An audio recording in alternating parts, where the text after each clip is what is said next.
L'esprit Jézabel. 1 Roi chapitre 16 verset 29 à 33. Qui est Jézabel? Quelles sont ses œuvres selon la Bible? Comment est-elle devenue un esprit? Quelles sont les caractéristiques par lesquelles la reconnaître de nos jours dans l'église et dans une nation? Et en fait, comment la vaincre? Bien aimé, Jézabel était premièrement un nom. Comme tu t'appelles Marguerite. Jézabel était le nom d'une reine, la fille de Ethbal. Ethbal était un roi païen, mais grand adorateur du dieu Baal. Au point où, dans son nom, il y a Baal dedans. Et donc, Jézabel était un nom qui a été dans le monde démoniaque, dans le monde satanique, était élevé au rang d'esprit. Pareil que pour le nom d'Élie. Élie était un nom naturel, comme Barthélemy, jusqu'à ce que Élie soit élevé par Dieu au rang d'esprit. Au point où, quand Dieu veut amener un réveil dans une nation, Dieu amène l'esprit d'Élie. Le nom Élie est devenu un esprit dans le monde de la lumière. Et ce nom-là est devenu l'esprit du réveil. De la même façon que le nom d'Élie a été élevé au rang d'esprit,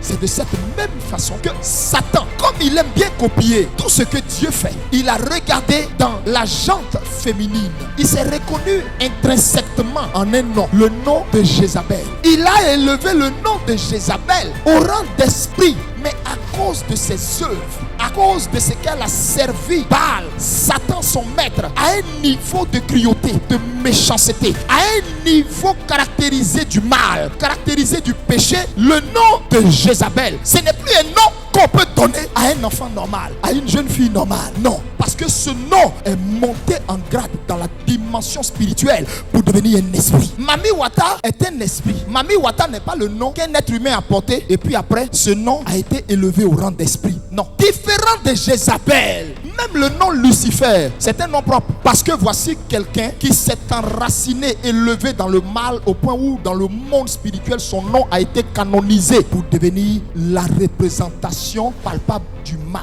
Pareil pour le nom Jézabel. Et donc, chaque fois que Dieu veut amener l'esprit du réveil dans une nation, un réveil puissant, choquant, bouleversant dans une nation, Dieu emmène Élie et le diable envoie Jézabel. En même temps que Dieu dit, Élie part, Jézabel a déjà devancé Élie. L'un a pour ordre d'obéir à Dieu, de ramener le cœur des enfants de Dieu à Dieu, et l'autre a pour ordre de détruire les œuvres de Dieu, de détruire l'autel de Dieu, de détruire la maison de Dieu et de s'aimer la corruption, la peur, la séduction dans le jardin de Dieu. Parce que plus Dieu veut élever des gens dans une nation, plus Dieu veut oindre des gens dans une nation, plus Dieu veut utiliser des hommes, des femmes dans une nation, plus Satan va élever Jézabel. Au point où vous allez voir, la séduction va s'étendre dans la nation jusque dans l'église. Les jeunes filles vont davantage devenir encore plus belles, plus séduisantes, plus attirantes. Elles vont être portées vers les choses du monde. Elles vont être portées vers l'esprit du monde, portées vers tout ce qui est artifice. Elles vont être portées vers toutes les choses qui peuvent éteindre le feu du réveil. C'est l'esprit de Jézabel. Quand des serviteurs de Dieu commencent à se consacrer, en même temps Jézabel est en train de bâtir celle qu'il faut pour l'éteindre. Là où l'esprit d'Élie est, Jézabel n'est jamais loin. Là où il y a le feu, l'eau est à côté pour tuer ça. Jézabel est rentré dans la vie du roi Akab. C'était un roi médiocre. C'était pas quelqu'un qui était trop porté sur Dieu. Quand Akab devait se marier, il a fait l'erreur la plus fatale que toute personne qui est appelée à régner, à dominer, à avoir de l'influence, un leadership. Akab a fait l'erreur de choisir sa femme selon sa chair, selon les caractéristiques physiques qu'il voit. Ce qui plaît aux yeux, à l'apparence. Akab s'est levé, il n'a consulté aucun prophète, il n'a pas consulté le Seigneur et il est allé prendre femme chez Ethbal, grand adorateur du dieu Baal. Quand elle est rentrée dans sa vie, frère, Jézabel, elle, son rôle là, c'était de chercher où se trouvait l'autel de l'Éternel, partout pour détruire ça. Quelles étaient ses œuvres? L'esprit Jézabel est un esprit de manipulation. Elle avait réussi à manipuler tout le peuple d'Israël au point de détourner tout un peuple du culte à son Dieu. Jézabel est un esprit qui ne manipule pas seulement en interne, c'est-à-dire dans le couple. Jézabel manipule la masse. Jézabel également est un esprit de division. C'est pourquoi faites attention à vos fréquentations. Quelqu'un qui vient s'asseoir avec toi et puis ce qui sort de sa bouche, c'est de calomnier son ministère, calomnier son église, calomnier la femme du pasteur, calomnier les frères et sœurs. Faites attention. Il y a des gens qui ne savent même pas que les signaux de l'esprit de Jézabel commencent à les guider. Eux-mêmes par nature même sont des gens qui aiment beaucoup calomnier. Donc du coup, l'esprit la voit ça et puis il s'est dit, je peux entrer. Comment une femme seule, elle n'était même pas prophétesse, a pu manipuler toute une nation? Je ne vous ai pas parlé d'église, je n'ai même pas parlé de cellules de prière, je parle de nation. Jézabel est également un esprit de séduction que le diable envoie pour pervertir toute une nation et toute une jeunesse. Elle est un esprit de domination. Elle aime écraser. Dans toute amitié, elle veut dominer. Elle veut avoir le dessus. C'était une reine qui voulait être vue. Tous les honneurs lui reviennent à elle, non à Dieu. Elle faisait de l'ombre à son mari. C'était elle qui gouvernait le pays. C'est un esprit de domination. C'est un esprit de colère et de jalousie. Plus jalouse que Jézabel, tu meurs. Quand elle agit dans la vie de quelqu'un, ses relations vont jamais quelque part. Ces relations présentent toujours la même feuille, la même copie. Comment ça s'est fini avec A, ça va se finir pareil avec B. Comment ça s'est fini avec B, ça va se finir pareil avec C. C'est la même chose. C'est un esprit de possession. Elle veut tout posséder. Pourquoi? Des gens qui pouvaient venir te rendre visite à tout moment, à un moment donné, ont coupé avec toi. Parce que ton amitié, ta collaboration, à un moment donné, devient insupportable. Or, là où l'esprit de Dieu est, il élève les autres. Il valorise les autres. Il n'écrase pas. Il n'insulte pas. Il n'humilie pas. Mais il relève. Donc, l'esprit de Jézabel, c'est un esprit de cruauté. Il est cruel. Pour lui, là, ça dépassait la méchanceté. Parce que la cruauté est au-delà de la méchanceté. Jézabel est également un esprit de désordre dans une nation et dans l'église. Quand vous voyez le désordre dans une église, le désordre dans une communauté, l'esprit de Jézabel est en train de s'aimer le désordre. Quand lui, il est là, il ne connaît pas, est né dans le ministère, il ne connaît pas, celle-là est ta présidente. Non. Il dit ce qu'il a envie de dire à n'importe qui. Il ne respecte rien de tout ce qui est hors d'établi. Des petits qui ont commencé le ministère hier insultent les aînés. C'est un esprit de désordre. Donc, si nous voulons la délivrance de la Côte d'Ivoire, que nous n'avons pas réussi à comprendre quel est l'esprit qui est le problème de la Côte d'Ivoire, je répète, on ne connaîtra que des réveils éphémères. Quand dans une nation, les jeunes gens, quand ils marchent, ils baissent leurs pantalons jusqu'à ici. Et puis tu les vois à la télé. Et descendez 4x4, 15x15. Regarde-moi les conneries comme ça. Toi, mais quand tu t'écoutes là, ça veut dire quoi? L'esprit Jézabel fait absorber la bêtise, la saleté à la conscience de la jeunesse au point où il danse ça. Quelqu'un n'a qu'à venir avec des tests constructifs qui éveillent la conscience. Ils ne vont rien faire avec ça. Mais quelqu'un n'a qu'à venir dire mets ton doigt. C'est ça là, il aime. Et qu'est-ce qui fait que les gens aiment la bêtise, affectionnent la bêtise? Qu'est-ce qui fait que les gens aiment la médiocrité? C'est l'esprit Jézabel.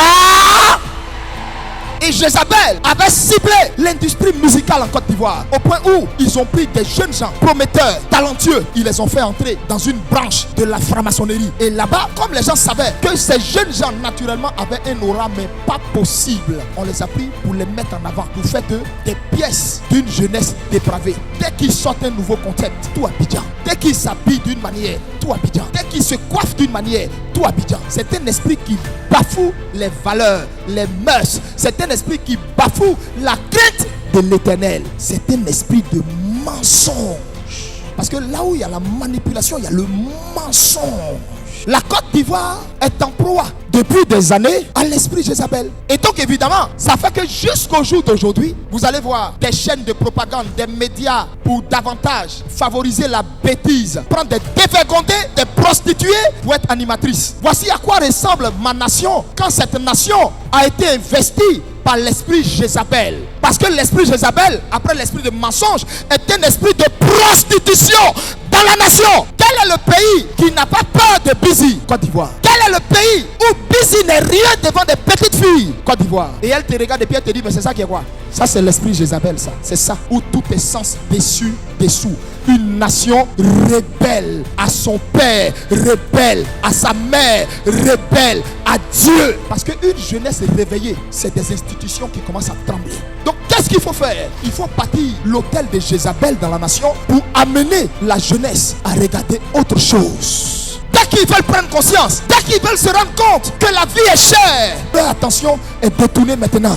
Il faut que moi je cherche mon lin et aller réveiller mon tchèque. Chaque jour, chaque mois, chaque vacances, chaque fin d'année, chaque période, il y a toujours quelque chose pour amener notre jeunesse, nos forces vives, nos jeunes gens, amener l'espoir de demain ailleurs. C'est l'esprit de Jézabel. L'esprit Jézabel dans nos églises dira: un enfant de Dieu, il doit avoir sur lui les vrais artifices, les vrais accessoires. Ton père est roi, quand on te voit, tu dois ressembler au roi. Arrêtez avec votre évangile de séduction que Jézabel vous inspire. Arrêtez avec votre évangile de maman. Oh, tu seras béni, tu vas avoir l'argent. Qui vous a dit qu'un chrétien perd son salut? Un chrétien peut avoir 2 femmes. La polygamie est biblique. Quand un chrétien boit, Dieu aime ça. Jézabel. On voit dans nos églises des femmes pasteurs polie à la maison, aucun respect pour son mari, aucun amour pour ses enfants. Elle s'arrête là, elle aussi elle prêche la parole de Dieu. Elle aussi elle prophétise. Tu montes à l'autel du Dieu vivant, la jupe est courte, on voit tes mollets. Tu ne comprends même pas que tu sais les intérêts de Jézabel. Aujourd'hui, l'église est devenue un lieu pour paraître.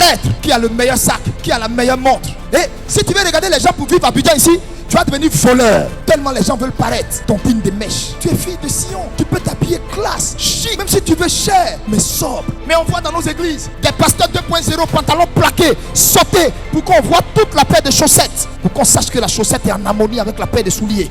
Et pour qu'on voit que l'harmonie de la paire de chaussettes et de la paire de souliers sont en harmonie avec la cravate. Tout ça, c'est quoi? Dieu n'est pas contre le fait que tu t'habilles, que tu te fasses plaisir. Mais au fait, quelle est l'intention qui est derrière ça? Dieu n'a pas de problème avec le fait que tu t'entretiennes. Mais quel est l'esprit qui est derrière ça dans tout ce que tu fais? L'esprit de Jézabel. C'est un esprit qui répand la crainte. Ils disent ils sont prophètes, ils ne peuvent pas parler. Ils disent ils sont d'après eux bishops, ils ne peuvent pas parler. Parce qu'ils mangent à la table du palais d'Akab et de Jézabel. Ils reçoivent des pots de vin. Ils sont amis dans la nuit à Jézabel et ses ministres et ses conseillers. Ils ne peuvent pas parler parce qu'ils se sont eux-mêmes compromis. Tout cet argent qui soutient tous ces programmes vient de Jézabel. Jézabel les a infiltrés jusqu'au cou. Jézabel habite leur communauté. Leur chantre, mèche quitte d'ici jusqu'à ici. Ils ne peuvent pas parler. Ça se trompe dans l'église. Ça couche entre eux. Fiancés, enceintes, temps, sans être mariés. Ils ne respectent rien de la parole de Dieu. Vous oubliez que notre Dieu est un Dieu redoutable. Là où tu refuses de faire l'œuvre de ton Père, l'Éternel suscitera un âne pour venir livrer le message. Parce que la cuillère qui amène la nourriture à votre bouche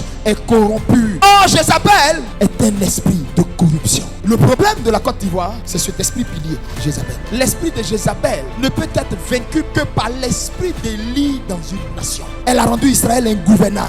C'était devenu un royaume d'anarchie totale. C'est dans ce tohu-bohu que l'esprit d'Élie est sorti du milieu de toute cette cacophonie. Et on l'entend qui est en train de dire: rebâtissez l'autel de l'Éternel, rebâtissez les fondements sont faux, rebâtissez l'autel du Dieu d'Abraham, du Dieu d'Isaac et du Dieu de Jacob. L'esprit d'Élie vient pour interpeller les consciences, pour ramener les jeunes femmes, les jeunes hommes aux valeurs simples de Dieu. Il n'y a que l'esprit d'Élie qui peut dire à une jeunesse: va à l'église. Qu'est-ce que l'esprit d'Élie dans une nation? C'est l'esprit du retour à Dieu par la repentance. C'est l'esprit de la réconciliation. C'est l'esprit qui produit le feu du réveil dans la nation. L'esprit d'Élie, c'est l'esprit qui rebâtit l'autel du Dieu vivant dans la nation. C'est l'esprit du véritable culte. Un culte d'amour, de sainteté. Un culte sans distinction sociale, de place, de position, de rang. Un culte de louange et d'adoration véritable.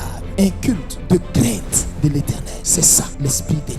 C'est cet esprit seul qui a pu s'opposer à Jézabel, qui a pu vaincre les plans de Jézabel. C'est cet esprit seul qui a humilié Jézabel et ses 400 prophètes de Baal et 450 prophètes d'Astaté. C'est un esprit de force, un esprit de zèle pour Dieu, un esprit de feu, un esprit de courage, un esprit de vérité. Ivoiriens, revenez à Dieu. Peuple africain, il est grand temps que nous revenions à Dieu. Il nous revient à nous de trouver la force de revenir à Dieu de tout notre cœur. Dieu reviendra à nous. Faites attention. Dieu vous donne la chance de vous repentir, d'avouer votre crime, d'avouer votre identité et de sortir de là. Oui, on peut vaincre Jézabel au nom puissant de Jésus-Christ de Nazareth. Le nom de Jésus vient briser le joug de Jézabel. Il vient casser la force de Jézabel. Lorsque les cœurs retournent à Dieu, lorsque la repentance est totale, entière et sincère, le feu descend sur l'autel bâti à l'Éternel et cela produit le réveil dans la nation. Que Dieu vous bénisse.